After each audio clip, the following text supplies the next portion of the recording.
Bonjour à toutes et à tous. Dans cette nouvelle vidéo, qui sera certainement en plusieurs parties, je vais essayer d'aborder des notions de psychologie, de psychanalyse. Je me suis particulièrement intéressé aux incontournables personnages que sont Freud et Jung, et vous verrez qu'il y a des choses très sulfureuses à dire sur ces deux personnages et sur leur discipline, et sur l'origine de leur discipline. J'ai fait quelques recherches sur les concepts d'inconscient, de subconscient. J'ai essayé de définir à mon humble niveau ce qu'est la conscience, ce qui n'est pas chose facile, et tout ceci selon deux perspectives différentes, opposées, la perspective moderne et celle du monde traditionnel. Tradition entendue au sens guénonien, pérennialiste du terme. Alors je vais aborder dans cette première partie brièvement la psychologie. Et dans une deuxième partie, j'aborderai la psychanalyse, les questions de la conscience et de l'inconscient, et je finirai dans ce qui sera peut-être une troisième partie par exposer les influences qui ont amené Sigmund Freud et Carl Gustav Jung à énoncer leurs théories.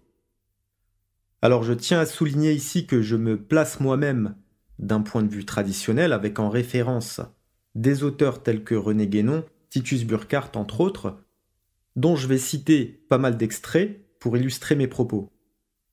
Ça me permettra d'éviter de paraphraser inutilement des auteurs qui expriment bien mieux les choses que moi. Ce sont des références pour moi, effectivement, qui apportent à notre époque des éclaircissements sur les textes sacrés, sur les différentes doctrines traditionnelles qui sont plutôt difficilement accessibles à notre mentalité contemporaine. Mon travail, si on peut appeler ça comme ça, a donc été ici de chercher à comprendre, à mon humble niveau, en lisant plusieurs ouvrages sur le sujet et en essayant de reconstituer ce que je pense en avoir saisi. Encore une fois, je tiens à préciser en introduction de cette vidéo que je ne suis personne, je n'ai aucune compétence particulière pour parler de ces sujets. Je suis simplement quelqu'un qui cherche, qui chemine et qui s'intéresse à ce genre de sujet. Un peu comme vous, j'imagine, qui écoutez ce contenu. Je ne suis donc évidemment pas à l'abri de l'erreur. Ça me paraît assez important de le préciser quand même parce qu'on ne sait pas toujours à qui on s'adresse. Voilà, ces précisions étant faites, je vais commencer par la première partie qui aborde la psychologie. Il est indispensable de faire la distinction entre la psychologie envisagée par le monde moderne, qui serait plutôt une étude des phénomènes mentaux, donc une psychologie expérimentale, basée sur l'observation de ce qui se produit psychiquement chez la personne, et ses répercussions dites psychosomatiques de la psyché sur le corps.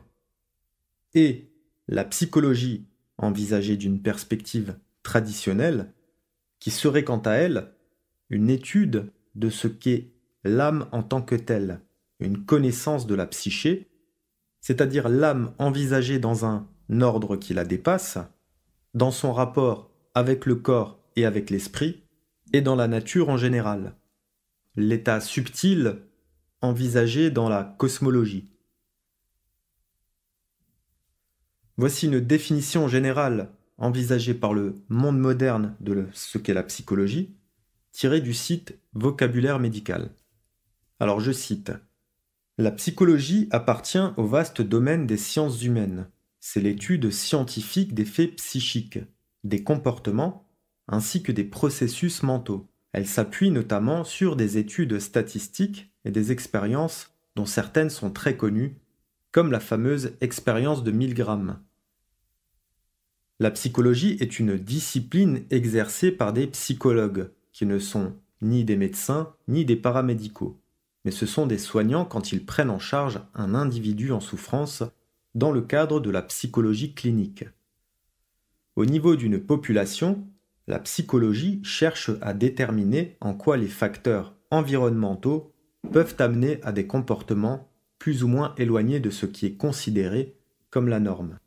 Par exemple, la psychologie essaiera de comprendre pourquoi le comportement des individus change quand ils sont immergés au sein d'une foule. À l'échelon d'un individu donné, On parle de psychologie clinique ou de psychopathologie, qui n'est ni la psychanalyse ni la psychiatrie.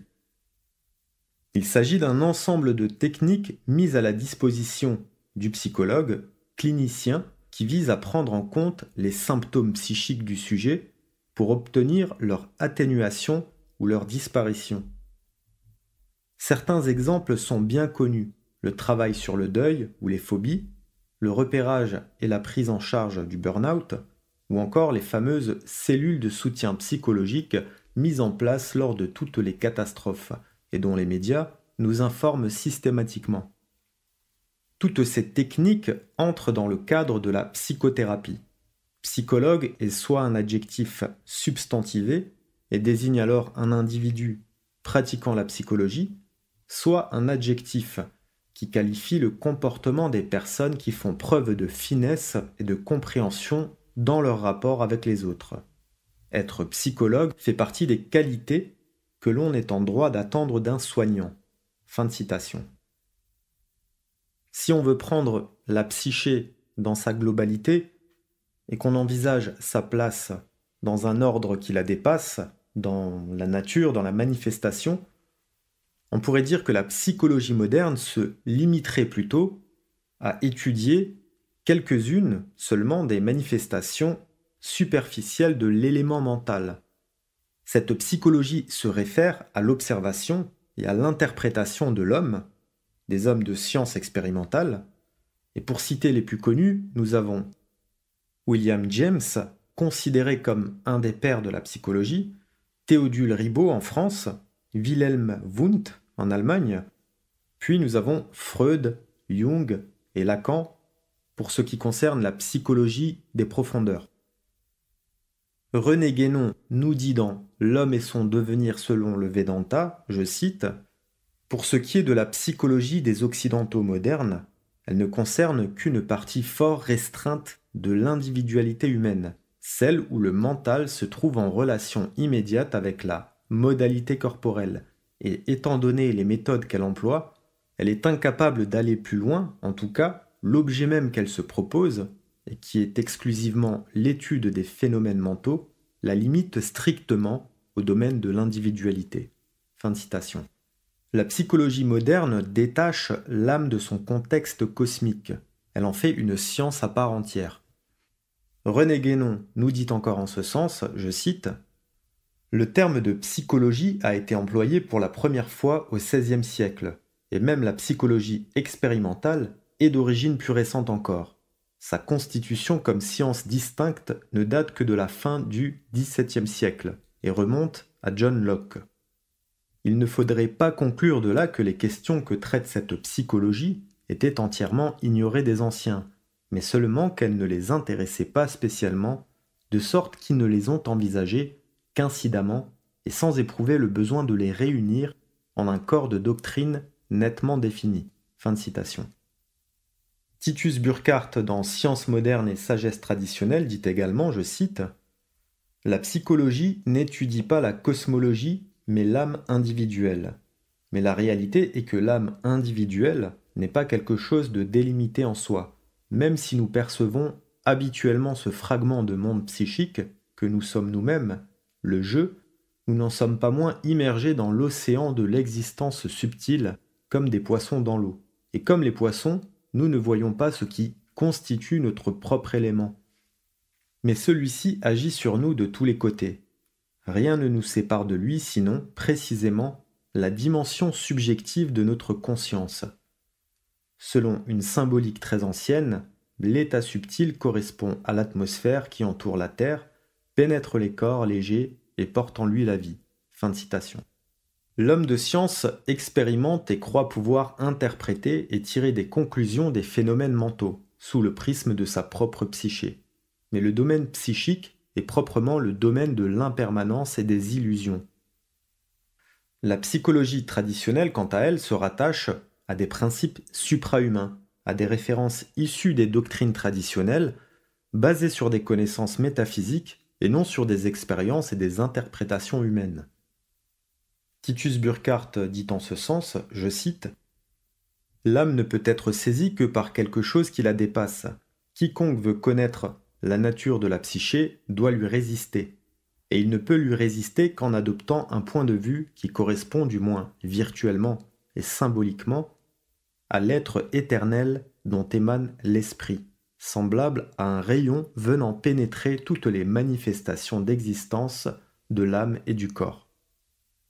La psychologie traditionnelle possède donc à la fois une dimension impersonnelle et purement théorique, la cosmologie, et une dimension personnelle et pratique, la morale ou éthique. Et il faut qu'il en soit ainsi puisque la connaissance réelle de l'âme procède par la connaissance de soi-même.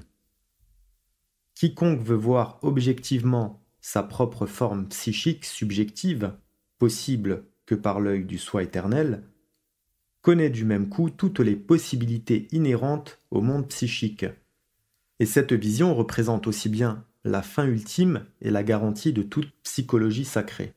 Fin de citation. La psychologie moderne s'occupe de la conscience considérée dans ses rapports avec les phénomènes sans se soucier du domaine supérieur, l'intellect. Je cite René Guénon dans Les états multiples de l'être. La psychologie n'a à s'occuper que de ce que nous pouvons appeler la conscience phénoménique, c'est-à-dire la conscience considérée exclusivement dans ses rapports avec les phénomènes, et sans se demander si elle est ou n'est pas l'expression de quelque chose d'un autre ordre, qui par définition même ne relève plus du domaine psychologique. Il résulte de là que la psychologie, quoique certains puissent en prétendre, a exactement le même caractère de relativité que n'importe quelle autre science spéciale et contingente, et qu'elle n'a pas davantage de rapport avec la métaphysique.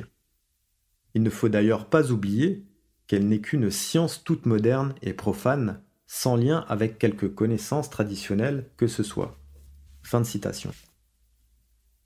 Titus Burckhardt dit encore en ce sens, « Un phénomène quel qu'il soit peut être vraiment compris que si l'on saisit l'intégralité de ses relations, aussi bien horizontales que verticales, avec l'ensemble de la réalité. C'est particulièrement vrai des phénomènes psychiques. Le même événement psychique peut être considéré à la fois et simultanément comme la réponse à une impression sensorielle, la manifestation d'un désir, l'écho d'une action passée, la trace des caractères typiques ou héréditaires de l'individu, l'expression de son génie et le reflet d'une réalité suprahumaine. Il serait faux de réduire ce phénomène psychique à un seul d'entre eux. » Fin de citation. Titus Burckhardt dit encore, je cite, « L'âme humaine est d'une complexité insondable. Dans sa globalité, le monde subtil est incomparablement plus vaste et plus varié que le monde corporel. Ce que traduit Dante en comparant toute la hiérarchie des ciels planétaires au monde subtil et seulement la Terre au monde corporel. La position souterraine de l'enfer signifie seulement que les états concernés se situent en dessous de l'état humain normal. En réalité, ils appartiennent également à l'état subtil. Et c'est pourquoi les cosmologies du Moyen-Âge les situent entre ciel et terre. C'est pourquoi ceux qui suivent la voie verticale s'exposent aux tentations funestes. » Fin de citation. Pour finir sur la psychologie et pour introduire la psychanalyse, je vais citer Jean-Marc Vivenza, qui résume bien la vision guénonienne au sujet du terme psychique, terme qui correspond au monde subtil dans son ensemble, alors que le concept de psychologie ne concerne qu'un champ restreint des phénomènes du mental, comme vu précédemment. C'est une citation que j'ai lue plusieurs fois déjà, mais qui est vraiment très pertinente à mon sens. Je cite « Psychique. Domaine des illusions par excellence. Le domaine psychique est une sorte de région intermédiaire aux contours mal définis, région mentale qui est l'objet et le jouet de forces diverses, relativement inférieures, soumises à des pulsions multiples, produisant un monde chaotique et confus.